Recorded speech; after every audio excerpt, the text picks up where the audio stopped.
Thank you for tuning in to the ABC Music Talk podcast, the show for anyone interested in the music industry. Today we're going to hear from one of the best known executives in the modern music industry and how he has evolved his career. But first, time to remind you all to go rotor your videos. Rota is for artists, managers, labels, or anyone in the music industry who needs to create video content for promotion or monetization. Rota makes it fast, easy, and inexpensive to do all of that in one place. Head to www.abcmusic.co and click the Rota logo on the homepage to access a 10% off discount for the service.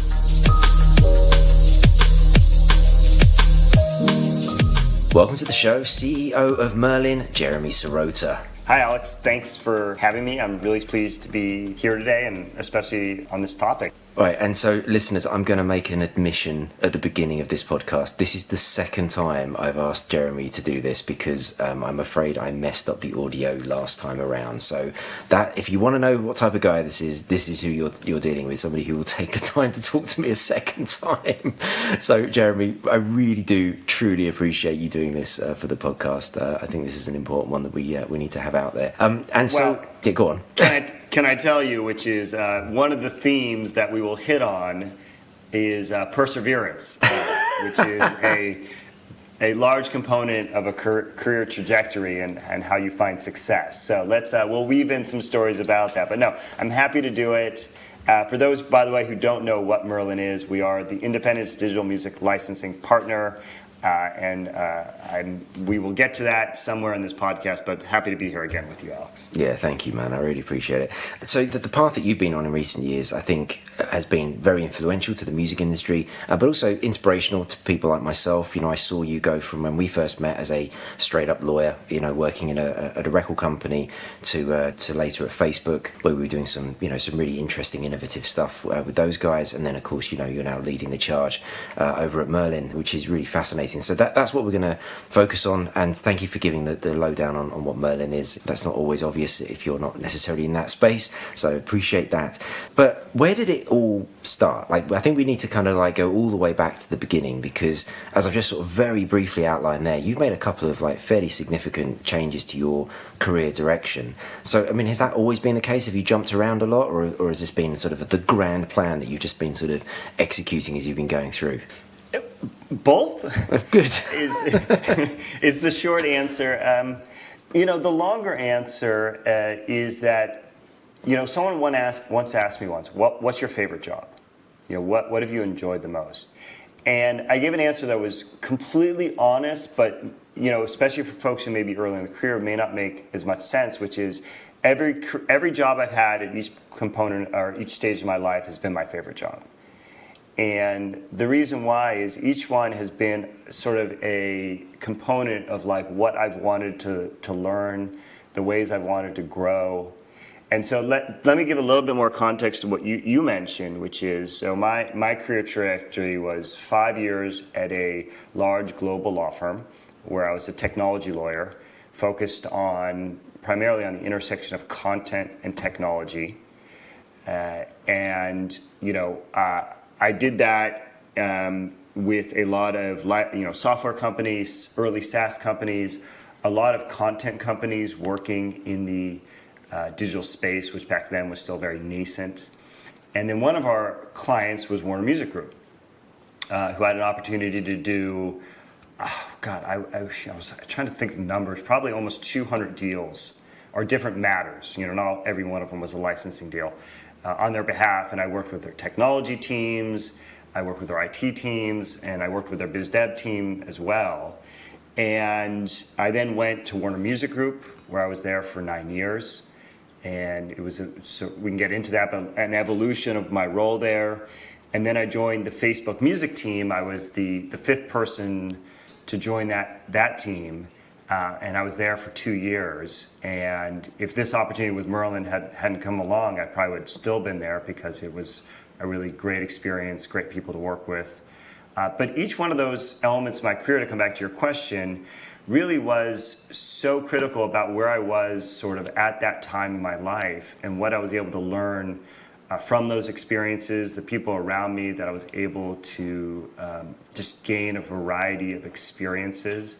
But when I've thought about my career, it really, to me, and this may not seem obvious on the surface, it wasn't jumping around. It was actually a very clear growth pattern about what I wanted to learn and where I wanted to go. And, just to hit on a theme that I think is super important that I even talk about internally at Merlin with the team is, no one is going to invest in your own career as much as yourself, and taking a very proactive stance and leaning into that, and because it takes time and energy, right? It's really difficult to think, what do I want to do? Where do I want to be?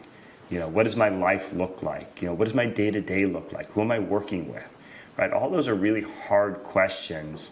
And the earlier you start thinking about that, the better. And just one more little story I'll share, which I think, I find interesting, is everyone warned me not to go to law school. Literally everyone. From my family to my friends to others who were lawyers. And they all had different reasons why they said that. There's so many different paths you can take in life. I was originally thinking about getting a PhD. And the reason that convinced me, based on that advice, is I said, okay, if I'm going to become a lawyer and so many people are sort of waving red flags at me, I better have a very clear path in mind about what my career is going to look like over a long-term trajectory. And I think that just sort of those signals from them actually really helped set me on a course of thinking more long-term. Okay, well, a couple of things in that. I mean, normally people sort of go be a doctor or lawyer, especially, parents, right? That's the sort of sensible choices that you're supposed to make in life. So it was interesting to hear that you said people were advising against that. But also, PhD, what would you have done that in? I think I've heard that one before. So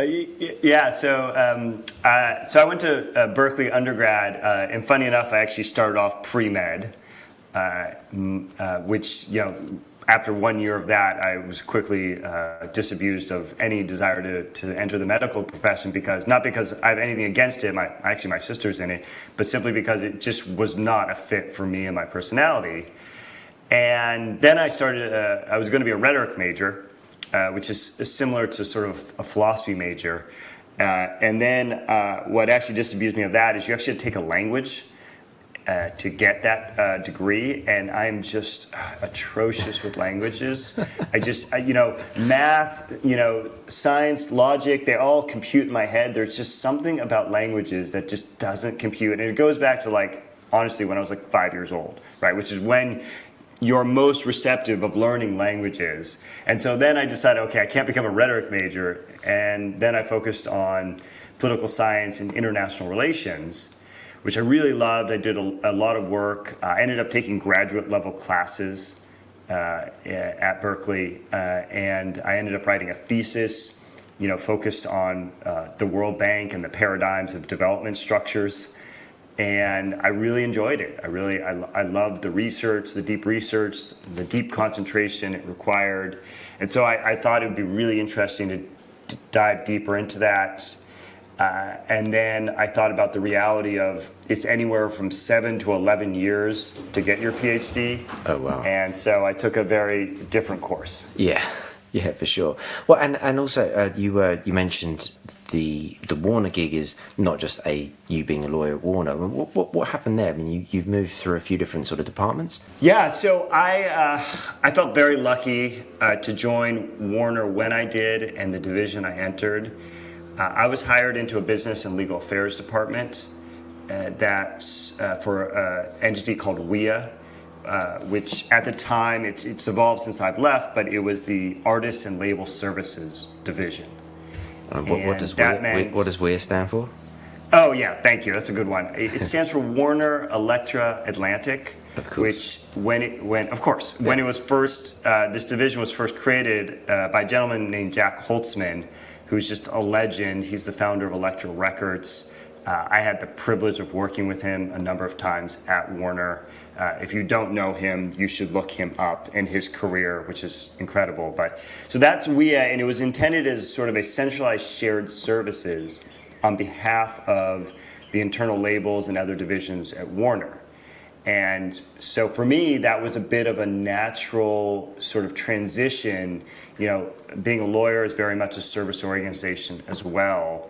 So entering another service organization on behalf of different divisions. So at the time, it evolved and we have continued to add more to its remit, but we were supporting the web and e-commerce teams, CRM, data, research and analytics, physical supply chain and sales, digital supply chain. I'm sure I'm forgetting more divisions. There's a lot there. Always another floor at Warner doing something. Yeah.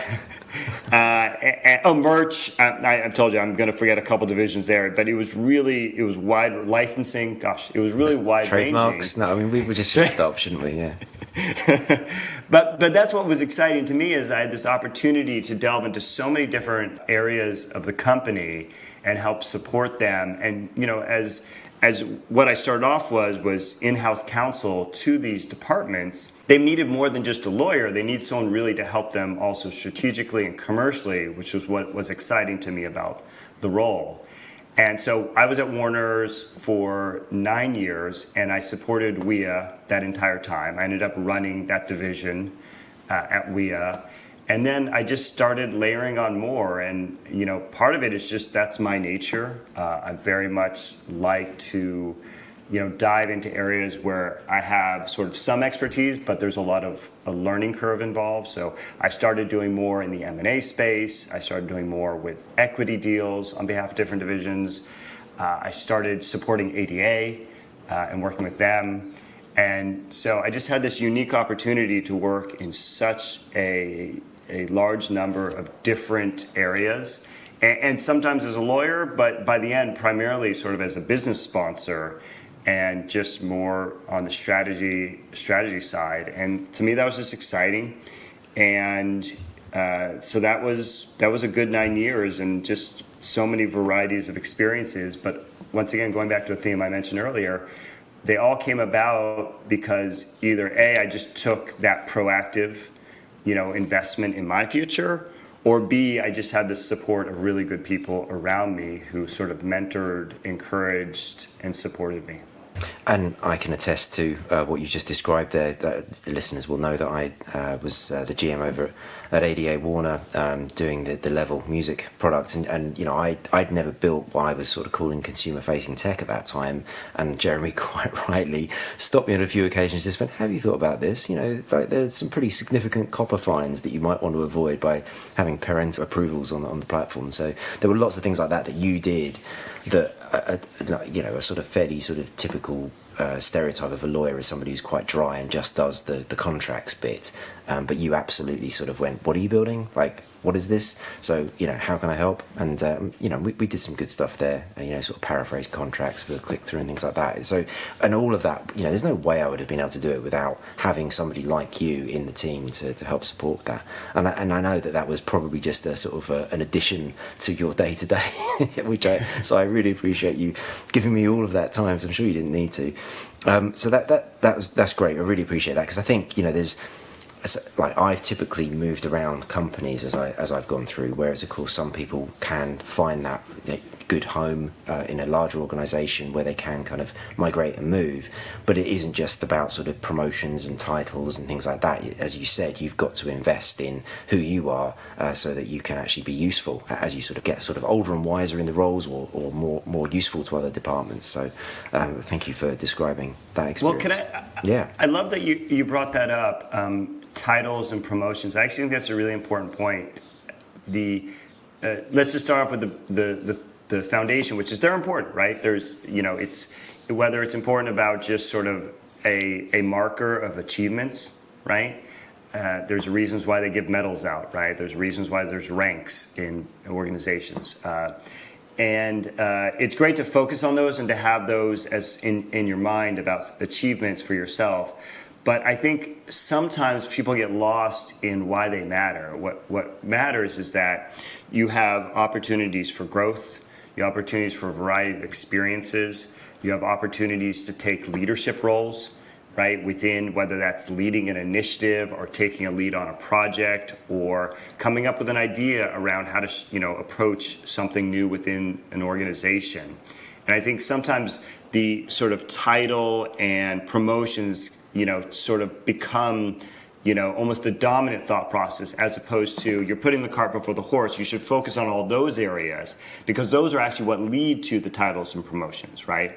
What am I doing to drive, change, right? For anyone working, especially purely in the digital space, but even any space, physical space as well, there's so much change and evolution happening, and the pace of it's increasing.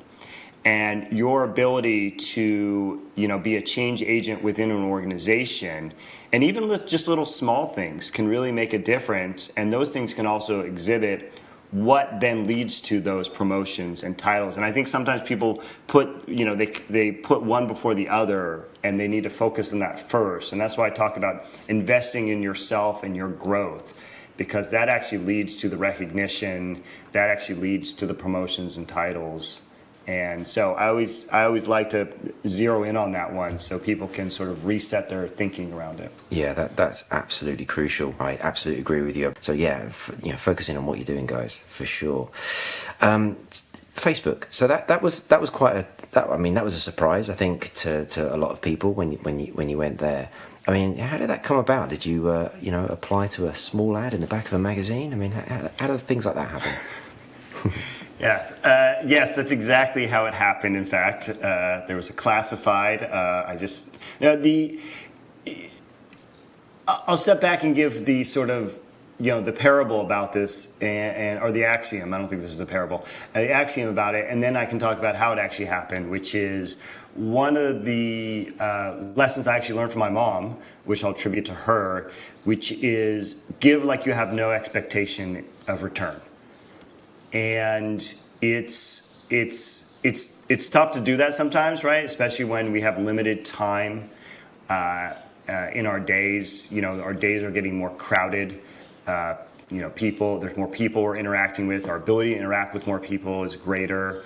The tasks involved with this sort of more crowded ecosystem becomes more. So it can be really hard to do that sometimes.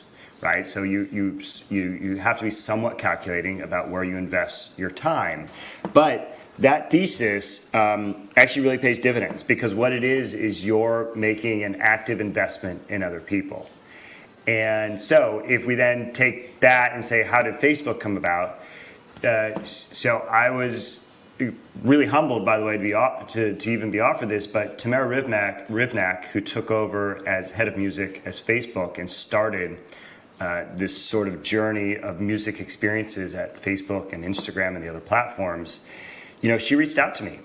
And we had actually overlapped at two different places. We had overlapped at the law firm for a period of time. We both worked at Warner Music, albeit in different divisions.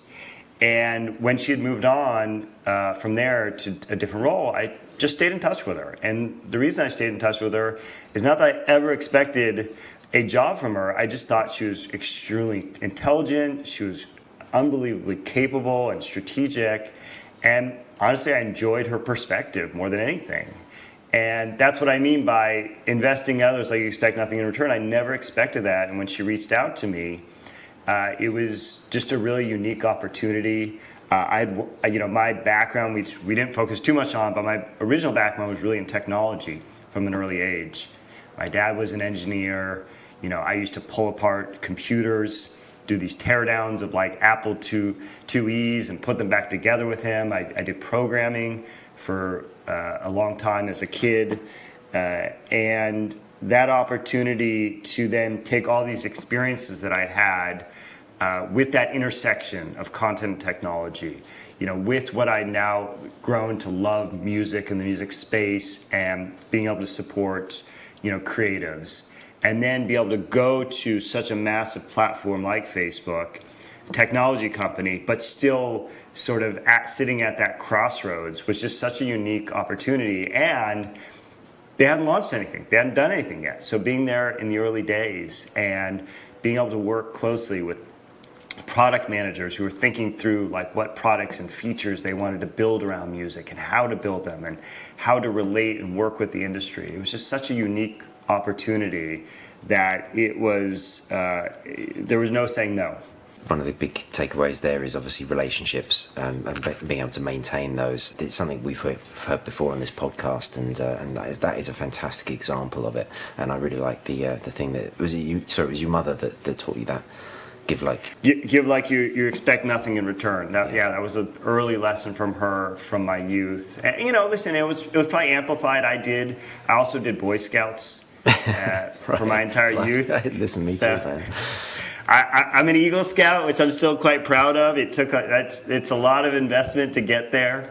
My parents were big outdoors. This may not resonate in every country in the world, but they're members of a company called REI, which was one of the earliest companies that sort of invested in the outdoors and, things like backpacking, which really didn't exist as sort of a concept when they were growing up. And so there's all these other elements to our lives around, sort of the outdoors and the environment and sort of just how they were raised, and all these things come together. So you can use a paper map and a compass, can you, for orienteering?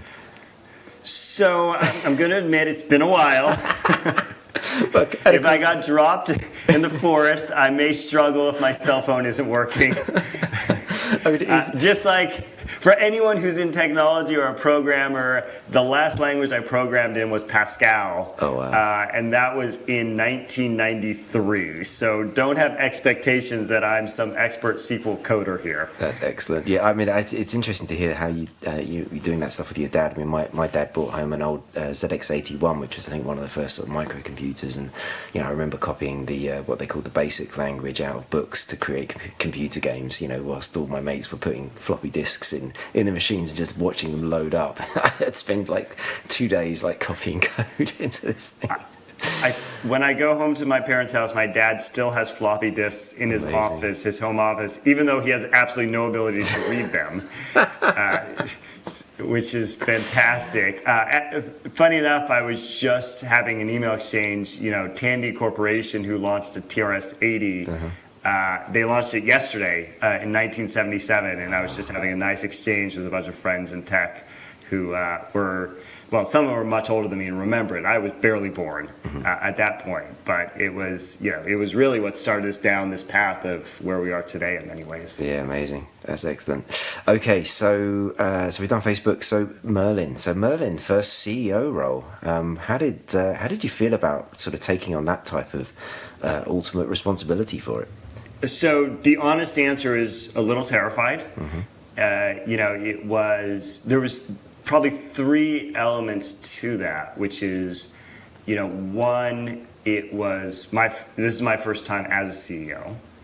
The second, it was the first time in change of CEO at the organization. Of course, at Merlin. yeah.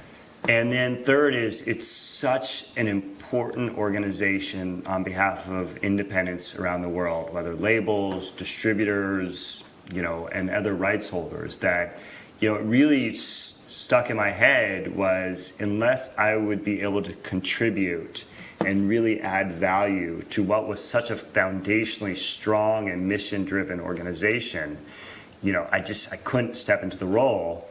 And what ultimately got me to the place, once of course I got offered the role, right? That was a journey to get there. Sure.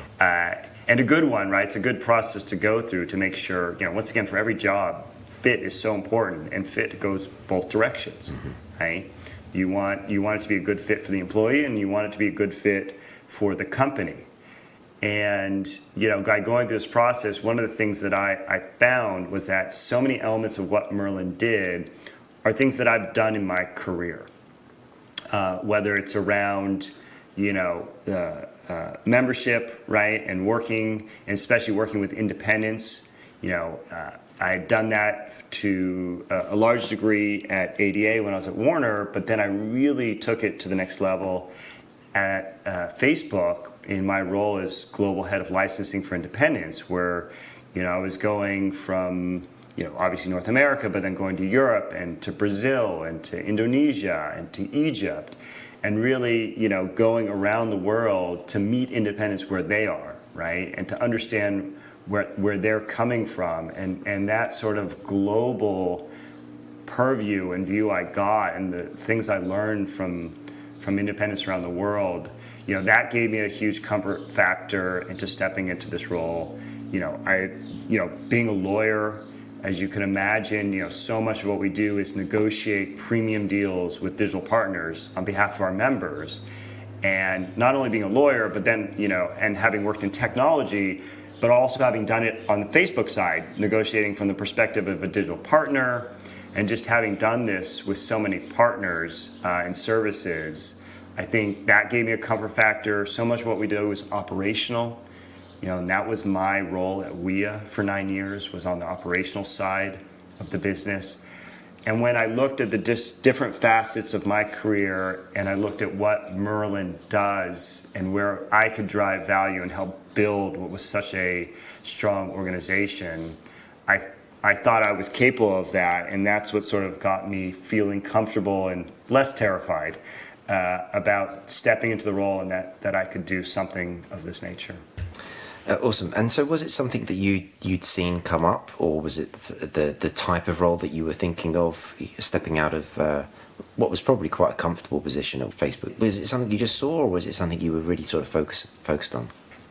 Neither. In right. fact. Okay. So I'll go back to the example of how it once again worked. How I got the role at Facebook. It was actually quite similar at Merlin, which is I was approached about the role. And once again, not only am I sure, but I know that they approached many people about the role, so I wasn't the only one. But once again, it just came back to there was a certain individual who I had stayed in touch with over many years and had absolutely no view that there would be an opportunity, but I just, once again, thought they were really interesting, really thoughtful. They cared deeply and passionately about music, and they were the ones who put my name sort of on the list. And it just it evolved from there, and it kind of, it's sort of that, I always like to call, for those who take a much more active role in their career progression, there was the 4 stages of the conversation. It was like, oh, well, this is nice to be, put in a process around becoming a CEO. And then second stage was, oh, this is like a fun intellectual exercise, right? Like that's how my brain operates. Like I love to blue sky. I like to think about the future and brainstorm against it. So it sort of slotted into that. The third stage was like, oh my gosh, I think I could get this job, right? Like I think this might be possible. And then the fourth stage was I talked about a little bit is like, do I want this job? And that's where I talked about the 3 elements of like, and I thought a lot about fit for myself personally, right? Of running an organization, balancing your personal life against that, growth opportunities. I'm now 19 months into the job, and I still feel like I'm learning every day. I'm learning from my team. I'm learning from my board, from my members, from our partners. I've had this incredible opportunity to dive into areas, office reopenings, right? How do we think about that? These are things that, I wish I wasn't having to deal with this. Well, that is one of the questions, because of course you not only was this your first CEO role, but you managed to pick up that role just at the point where the entire world was affected by a pandemic and ultimately lockdown and then remote working. So please finish your thoughts, but that's where I'd love to sort of hear more about, your experiences. No, it's been such a massive component of my role as CEO. So I started in January of 2020, and we actually shut down our offices in Tokyo a little bit earlier, but we were shutting down our offices basically about 70 days into the job. And suddenly what I thought what my plan was suddenly changed dramatically. And so our offices are all still shut down. We have, three offices around the world, in London, in Tokyo, and here in New York. We have a remote worker as well in the Netherlands. And, this has become a huge part of our organization's growth. More than half our employees have started in a work from home scenario. And that's been really interesting to think through, and how to help the organization and help people, right? There's only so much you can achieve. I can't help someone if they live in a very small apartment with roommates, right? And they don't have a lot of space, right? Like there's certain just physical realities, right? I can't bend spoons, but what we can do is try to provide the support and resources to the team, and so much of it has been about accelerating our growth into SaaS tools and using those. I've taken a lot of the concepts that I learned from Facebook, in fact, where we always had a very sort of remote scenario in the sense that I had people work for me in different countries, teams were spread out around the world, we were always dealing with different time zones. We were on video conferencing during my time there. And so many of those concepts we've incorporated into our culture. So we have, our sort of weekly stand-up, we call it. It's our all hands. But it's short. It's not like an hour. It's 15, 20 minutes, right? To avoid the overscheduling, right? We have everyone, we put everyone into like what I call a remote employee mentorship program, where everyone has the opportunity to sit in on someone's sort of weekly meeting. So they could sit in on a technology and business solutions team and hear what their sprint planning looks like. Or they could sit in on finance and reporting and understand the challenges that they're working through. Or our deal team, they can sit on and listen to what they're doing with partners. That's a really nice idea. It's a really good idea. One, to help people understand what everybody else is doing, but also perhaps give some of those folks a little window into potentially where they might move to next in terms of direction. Once again, we had so many different concepts when I was in the technology world around sort of cross-functional roles, cross-functional communication, and how do you build sort of what I like to call more tendrils of connectivity. And so the more you can understand the challenges that other teams are working through, the more you understand even just their day-to-day, the more you can build those tendrils, and the more that creates opportunities that you may not have known existed before, and especially in a world when we're all working from our own offices. And you can't have those sort of one-off conversations which, by the way, you can't do now as teams get more global, right? And so trying to ensure that you create those moments and opportunities between teams has been, I think, really beneficial. And so, some of the other things that I guess taking on a role that is just so far elevated, apart from being the CEO, you're literally having to run the organisation. What are some of the biggest adjustments you've had to make? Because one of the things that just dawned on me is that you've gone from being, a lawyer that was very personable and would have been in lots of different meetings. You weren't just sort of buried in the back room just shuffling paper. Not that necessarily any lawyers do that, but I was trying to paint an extreme. But I mean, this role, it was really taking you as an individual from being somebody who could just let other CEOs or sort of voice boxes of the industry be on those panels and do all of that kind of stuff. I mean, obviously we've not had the conferences, but you are now way more visible. Was that something that was a bit of trepidation, or were you quite excited by that? I mean, how do you feel about that aspect? Great question. If your hands aren't trembling, then you're not pushing yourself, is what I like to say. Very good. And I've had to push myself into a lot of different areas where I didn't have a ton of experience before. So just to give you example, like we have a press team that we work with, and though I had been involved with press, it was always very tangentially. And so in this sense, now I'm working and managing them directly, and I'm managing teams that, while I had a lot of finance and P&L experience, I'd never managed a team of that nature. And so it's both, right? There's, as I said before, if you're not a little terrified, then you're not pushing yourself. But you want to make sure you're not so terrified that you're so far over your skis that you're going to do a disservice, which is why I talked about the thought process I went through to make sure that I felt comfortable that I could not only step into this role, but that I could really drive more value. And yeah, some of the, public speaking was not a big component, once again, of what I had done previously in my career.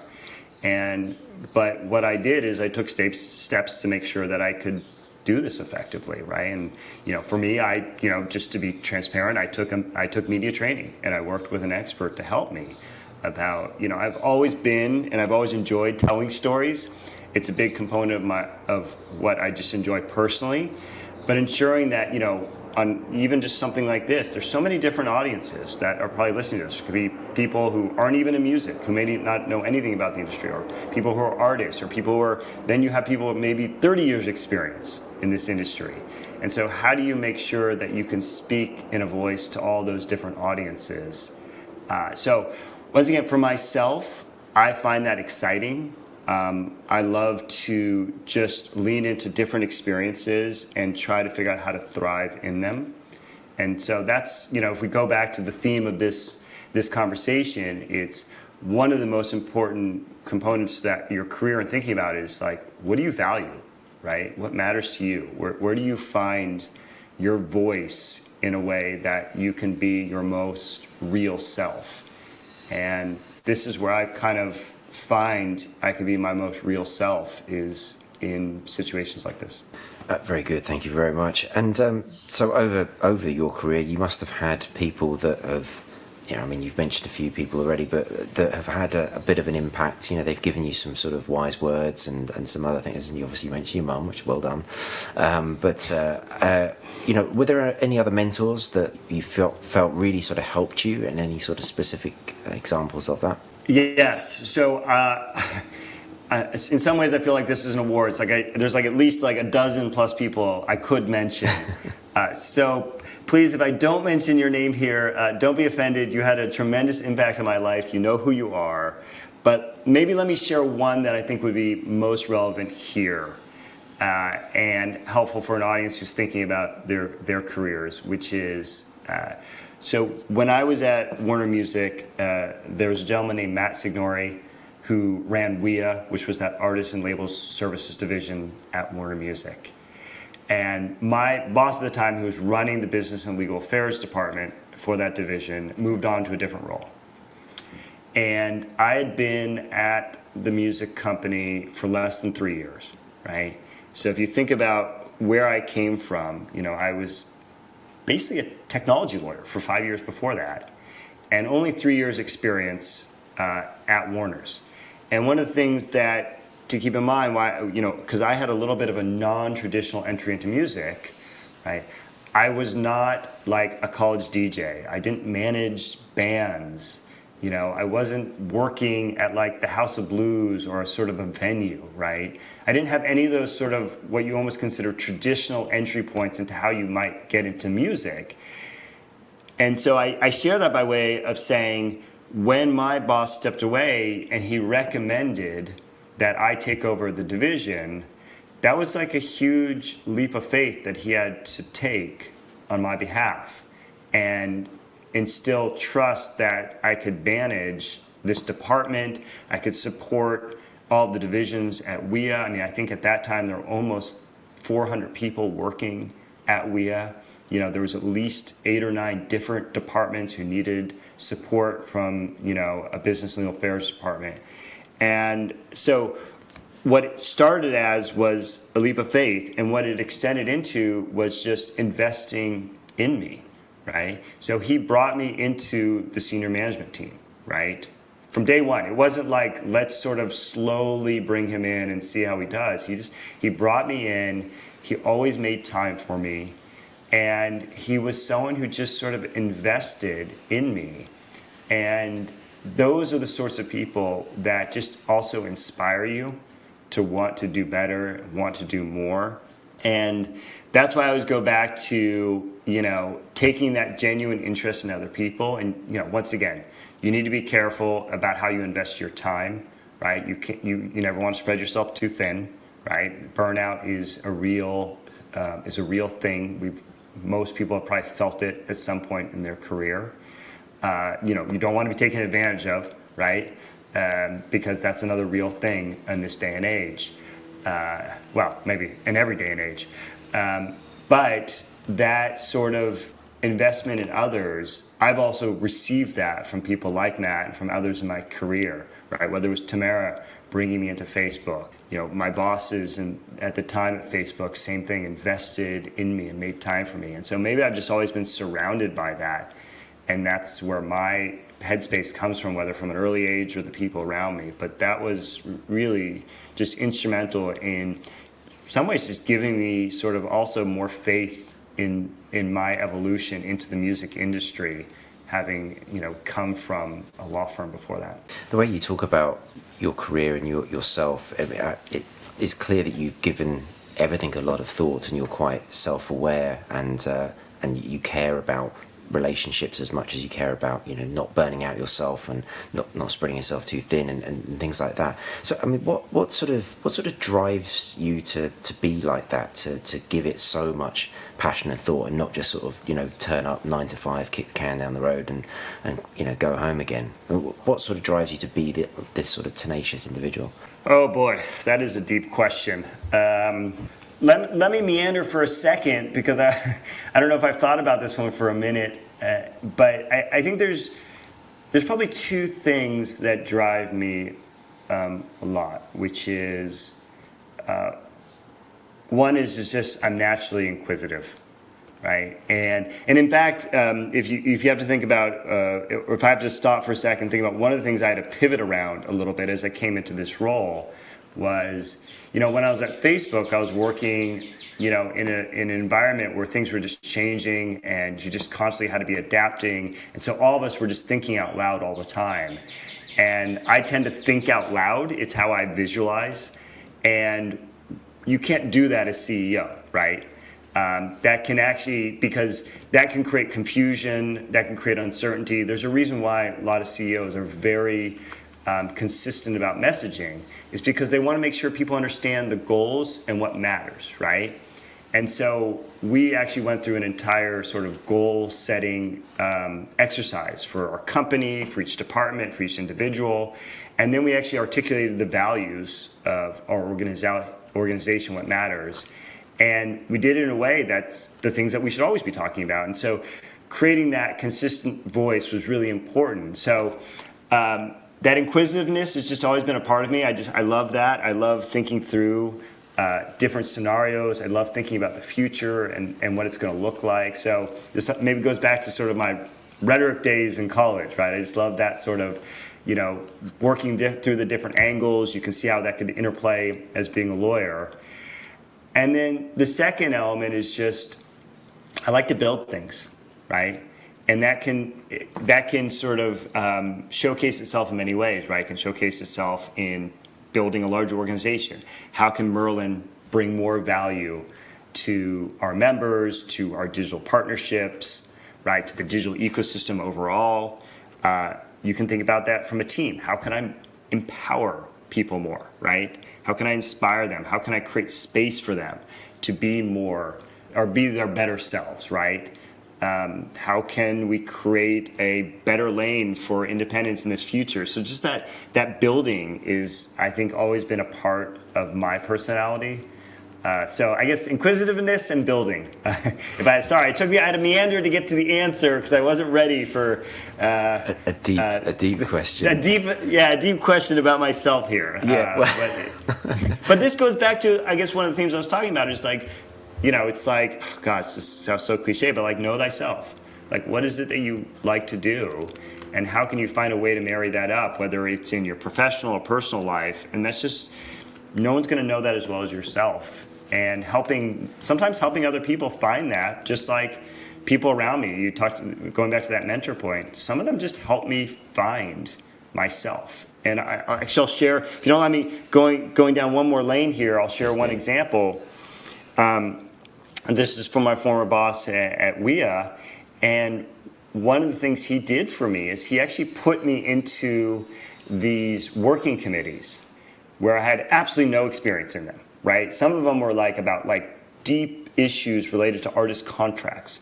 And another one was about this music industry initiative. And neither of which I'd ever dealt with. Some of them I was coming into them halfway through the progression. And what he said to me was, he said, listen, we need a rep here. And this is a great learning experience for you. Which, by the way, he didn't have to offer to me, right? He could have taken that himself or offered to someone else. So that, once again, getting support from someone putting you into situations where you can learn. And then what he said to me really always stuck with me. He's like, listen, one of the things you're going to get from this is focus on the things you don't like. I said, wait, what does that mean? He's like, focus on how does someone run the meeting, right? How do they present themselves? How do they think through issues? How do they prioritize? And you can always focus on the good things, right? But if you focus on the bad things, you're actually going to learn more from that. You learn more from like what not to do sometimes. And that always stuck with me a lot, because then going back to I think a lot, I then think about a lot about like, okay, when I run these all hands, what's going to be most valuable to taking 20 minutes of people's lives every Monday for people around the world in different situations, right? And when I do one-on-ones with, the executive team or others, always have an agenda, always prioritize it, right? Because I learned from so many calls and meetings I showed up with, there was no agenda, there's no prioritization. And so I always liked that advice. I thought it was really quite good, and it was one that stuck with me. Yeah, I think I've mentioned it on this podcast before, but I definitely said it to lots of people in the past. I mean, I was very lucky to be surrounded by some really good people throughout my career, but absolutely did the same thing. There were certain traits of certain people and the way that they operated that I picked out and just thought, I'm never doing that. That's awful, or that's ineffective, or whatever it might be. And so I think one of the things I've said again on this podcast a few times is something along the lines of listen to everybody, then take the bits that you think are right and employ those. Amazingly, Jeremy, we are coming up on time for this, which is pretty impressive. So fast. You've done, he feels it, absolutely, but always it's such a pleasure in your company. Any closing thoughts for listeners? Closing thoughts. Yeah, great. I'll give two. One, I'll just, because I'm such a believer in Merlin, I'm going to give a shout out to Merlin, which is, come check us out if you don't know us. It's merlinnetwork.org.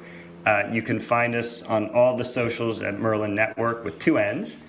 But if we focus on the theme of this podcast, this is another one I picked up from someone, which I always really liked when they were talking about careers, which is, they said to me, stay at a job until you have nothing else to learn, nothing else to offer, or they don't want you anymore.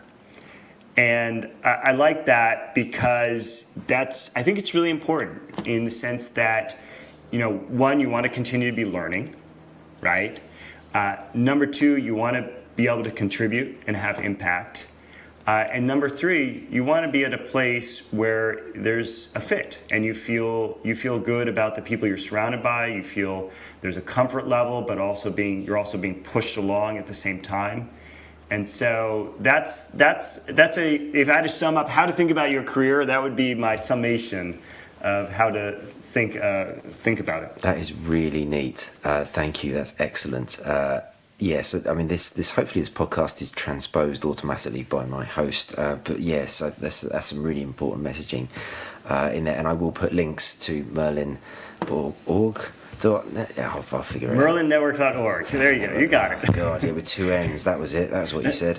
Very good. Thank you, Jeremy, so much for redoing this interview. I know a lot of people are going to get a lot of value out of this, so thank you so much. Appreciate you having me. Thanks again, Alex. Excellent. So, to my listeners, thank you for listening. As ever, I welcome all feedback, comments, and suggestions for future shows. My Twitter handle and Instagram is @AlexBranson, or head to the website www.abcmusic.co, where you'll find a contacts page to get in touch. So thanks very much.